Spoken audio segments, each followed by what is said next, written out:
The Battle of Yorktown, also known as the Siege of Yorktown, took place from September 28 to October 19, 1781, in Yorktown, Virginia.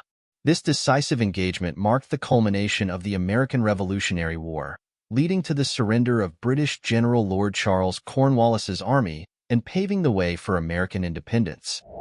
Hi there, I'm Kyle, the host of History of Human Evolution. With a PhD in history and a love for storytelling, I'm here to guide you through the fascinating journey of our species. If you like to explore the past, hit that subscribe button, like this video, and share your thoughts below. By the summer of 1781, the American Revolutionary War had dragged on for over 6 years, with both sides suffering immense losses and fatigue. The British strategy, focused on subduing the rebellious colonies through military dominance and loyalist support, had faltered. In the southern colonies, their campaign under General Charles Cornwallis initially achieved some success, but the growing strength of the Continental Army and its French allies began to shift the balance. Cornwallis, after a series of engagements in the Carolinas, moved his forces into Virginia, believing that control of the Chesapeake region was key to maintaining British dominance. He established a fortified base at Yorktown, a small coastal town strategically located on a peninsula bordered by the York River and Chesapeake Bay. This position was selected for its access to the sea, allowing resupply and reinforcement by the British Navy. However, this choice also made Cornwallis's army vulnerable to entrapment. At the same time, the American and French alliance was solidifying into a formidable military force.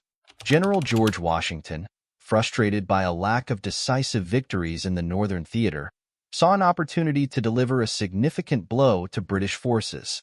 He worked closely with French General Jean-Baptiste de Rochambeau to develop a coordinated plan that hinged on trapping Cornwallis at Yorktown. A critical element of this strategy involved the French fleet under Admiral François de Grasse, which was tasked with securing control of the Chesapeake Bay and cutting off Cornwallis's escape route by sea. To mislead the British, Washington maintained the appearance of preparing for an attack on New York, the main stronghold of British Commander-in-Chief Sir Henry Clinton. Meanwhile, the Franco-American forces began a secretive 400-mile march southward toward Virginia. This coordinated effort demonstrated the growing sophistication of the Allied command and their ability to outmaneuver the British. By late summer, de Grasse's fleet had arrived in the Chesapeake, engaging and defeating a British naval squadron at the Battle of the Chesapeake. This victory secured naval supremacy for the Allies, effectively isolating Cornwallis at Yorktown. Washington and Rochambeau's forces arrived shortly thereafter, surrounding the British position with an army of approximately 17,000 troops, a decisive numerical advantage over Cornwallis's 8,000. The stage was set for a siege that would mark the final major engagement of the American Revolutionary War. Yorktown, once thought to be a safe stronghold for the British, became the site of their undoing, as the combined weight of American resolve and French military power bore down on Cornwallis and his isolated forces. The success of the Allied forces at Yorktown was rooted in a strategy defined by coordination, deception, and calculated risk. Recognizing the need for a decisive blow to end the war, General George Washington and French General Jean-Baptiste de Rochambeau devised a bold plan to trap the British army under General Cornwallis at Yorktown. This required an extraordinary level of synchronization between the Continental Army, French ground forces, and the French Navy, an effort that would push their combined logistical and operational capabilities to the limit. Washington began by employing a deception campaign to mislead the British High Command. For months, he maintained the illusion that his forces were preparing for an assault on New York City, the principal stronghold of British Commander-in-Chief Sir Henry Clinton. This ruse involved fake troop movements, exaggerated reconnaissance activity, and false intelligence leaks, successfully convincing Clinton to keep his forces concentrated in New York rather than reinforcing Cornwallis in Virginia. While Clinton remained fixated on defending New York, Washington and Rochambeau secretly mobilized their forces for a 400-mile march south toward Virginia. Their armies, totaling approximately 9,000 troops, moved with remarkable speed and discipline, avoiding detection and maintaining the element of surprise. This march, often described as one of the most impressive logistical feats of the war, showcased the growing professionalism of the Continental Army and the vital support provided by French officers and engineers.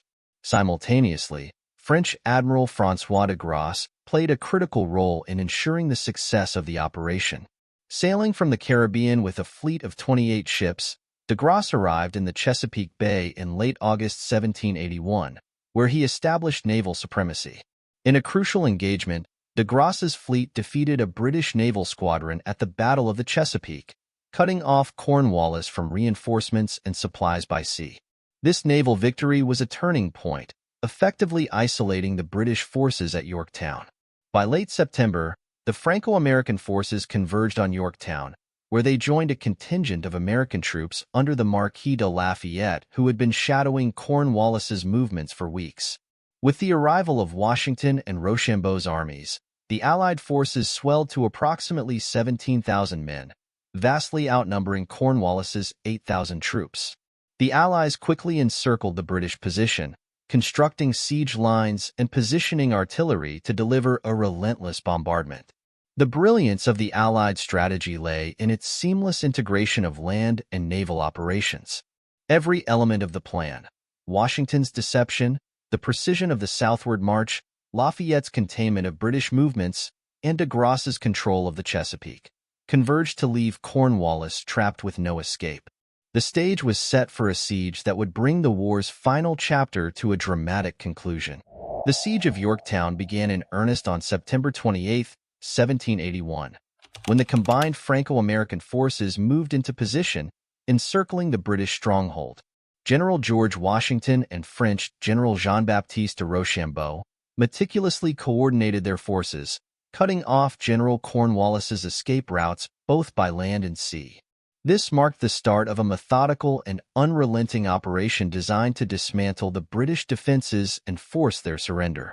The first step in the siege was to establish a series of encampments and siege lines to surround Yorktown. The Franco-American army, consisting of approximately 17,000 troops, worked tirelessly to construct these fortifications. The first parallel, a trench running along the perimeter of the British lines, allowed the Allies to position their artillery within range of Cornwallis's defenses. For days, American and French soldiers, under constant threat of British fire, dug these trenches in grueling conditions, inching closer to the enemy with every passing hour. By October 9th, the Allied artillery was ready to open fire. More than 100 cannons, mortars, and howitzers unleashed a devastating barrage on the British positions. The bombardment was relentless, targeting key fortifications, supply depots, and troop concentrations within Yorktown. Witnesses described the sheer intensity of the assault, with explosions rocking the British lines day and night, leaving Cornwallis's troops demoralized and exhausted. As the bombardment continued, the Allies began preparations for a decisive move to break through the British defenses. On the night of October 14th, American and French forces launched simultaneous assaults on two critical British fortifications, Redoubts 9 and 10. These redoubts, heavily fortified earthworks, protected the British lines and had to be captured to allow the Allies to advance their second parallel. The attack on Redoubt 10 was led by American forces under the command of Alexander Hamilton, who had lobbied Washington for the chance to lead the assault. Armed with bayonets and moving under the cover of darkness, Hamilton's troops stormed the redoubt in a swift and ferocious attack. Despite fierce resistance, the Americans overwhelmed the defenders in less than 10 minutes. Meanwhile, French forces successfully captured Redoubt 9, completing the operation. With the fall of these redoubts, the Allies were able to extend their second parallel closer to the British lines, bringing their artillery within point-blank range of the remaining defenses. The British positions were now untenable, and Cornwallis's army faced the grim reality of being outgunned, surrounded, and cut off from reinforcements. As the siege progressed, Cornwallis made a desperate attempt to escape by ferrying his troops across the York River under cover of night. However, a violent storm thwarted the effort, sealing the fate of his army. With no hope of relief and his defenses crumbling under relentless bombardment, Cornwallis initiated surrender negotiations on October 17, 1781. The Siege of Yorktown was not only a triumph of military strategy, but also a testament to the resolve and coordination of the Franco-American alliance. The precision of their artillery, the courage of their troops in storming the redoubts, and the complete isolation of the British forces made the siege a defining moment in the struggle for American independence. By mid-October 1781, the situation for British General Charles Cornwallis was dire. Encircled by overwhelming Franco-American forces and cut off from naval support following the French victory at the Battle of the Chesapeake, Cornwallis faced the grim reality that further resistance would lead to needless loss of life. His defenses crumbling under relentless bombardment, Cornwallis recognized that his position was untenable. On October 17, 1781, under a white flag, a British drummer appeared atop the parapet, signaling a request for a cessation of hostilities. Cornwallis sent an officer to negotiate terms, initiating a process that would formally acknowledge British defeat. Over the next 2 days, representatives from both sides met at the Moore House to draft the Articles of Capitulation. These negotiations were tense, reflecting the significance of the moment and the desire of the Allies to secure unconditional surrender. The terms of surrender were harsh but fair. Cornwallis's army, numbering over 7,000 troops, was required to lay down arms and become prisoners of war. The British soldiers were instructed to march out of their fortifications and stack their weapons, a symbolic act of submission that echoed through military history. Cornwallis, citing illness, delegated the formal surrender duties to his second-in-command, Brigadier General Charles O'Hara. On October 19th, the defeated British troops emerged from their entrenchments to the sound of drums beating a British march known as "The World Turned Upside Down," a poignant reflection of the day's events. In a carefully choreographed display, witnessed by thousands, the British soldiers marched between lines of victorious French and American troops. O'Hara, offering Cornwallis's sword, attempted to surrender to French General Rochambeau, who deflected the honor to General Washington, symbolizing the unity of the Allied effort. Washington, in turn, directed O'Hara to his subordinate, Major General Benjamin Lincoln, who had suffered a humiliating defeat and surrender at Charleston the previous year. This gesture underscored the full circle of the American struggle, with Lincoln accepting the surrender, restoring both honor and resolve. The sight of British soldiers, defeated and disarmed, was a powerful image, a clear message that the tide had irrevocably turned. Artillery pieces, muskets, and regimental colors were collected as trophies, and the British officers were paroled, allowed to return home with the grim understanding that the British campaign in America was all but over. The surrender at Yorktown was not merely a military capitulation. It was a political and psychological turning point. News of the defeat reached Britain, igniting debates and outcry in Parliament over the continuation of the war. For the American colonies, it represented a triumphant assertion of their right to self-determination and a validation of their endurance through years of hardship. In the American camps, the mood was jubilant. Soldiers and civilians alike understood the significance of what had transpired. Washington issued orders forbidding the public to gloat over the British, emphasizing dignity in victory. Meanwhile, French troops celebrated alongside their American counterparts, cementing a bond forged in the crucible of war. As the British troops withdrew from Yorktown, leaving behind their fortifications and artillery, the full weight of the event settled over the battlefield. The surrender marked the effective end of major military operations in the American Revolution, setting the stage for the eventual negotiation of peace. Yorktown had become a symbol, not just of American resilience and Franco-American cooperation, but of the inevitable march toward independence and the birth of a new nation. The aftermath of the Battle of Yorktown rippled far beyond the fields of Virginia, marking a profound turning point in the American Revolutionary War. For General George Washington and the Continental Army, the victory was nothing short of transformative. It demonstrated that the combined Franco-American forces could not only hold their own against the British, but decisively defeat them in a major engagement. This success solidified Washington's leadership and bolstered the morale of the American cause, which had endured years of grueling conflict.